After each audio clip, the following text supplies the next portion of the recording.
Cari nombor nisbah bilangan murid tingkatan 1 SMK Pelangi. So anda boleh nampak dekat sini, pada 1 Januari ada 100 orang, pada 13 Januari ada 200, dan pada 31 Januari ada 194. So dari 100 ke 200, 200 kurang ke 194. Okay. So macam mana nak jawab soalan ni? Mudah je. Bilangan murid pada 13 Januari berbanding 1 Januari.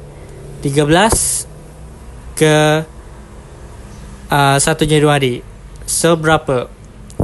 So kita nak kira pada 13 Januari, kita letak 200. Berbanding ni bermaksud tolak 1 Januari, 100. Tolak 100. Bermaksud 100 orang. Betul tak? Positif. Kenapa positif? Sebab dari 1 Januari hingga ke 13 Januari berlaku pertambahan. Dia tambah 100 orang. Okey, mudah kan nak faham? Okey, soalan yang kedua pula. Bilangan murid pada 31 Januari berbanding 13 Januari. Ni 31, ni 13. So kita letak 31 dulu. 31 ada 194 orang berbanding, bermaksud tolak, kita letak tolak 200 orang. 200 orang.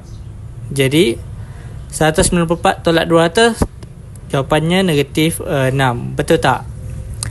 So negatif 6. So bermaksudnya pada 13 Januari hingga ke 31 Januari ni 6 orang tidak hadir ataupun pergi bercuti ke pergi mana-mana, betul tak, ke sekolah. So jawapannya dekat sini adalah positif 100.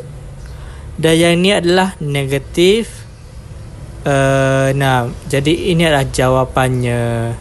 Mudah je kan untuk nak jawab soalan ni?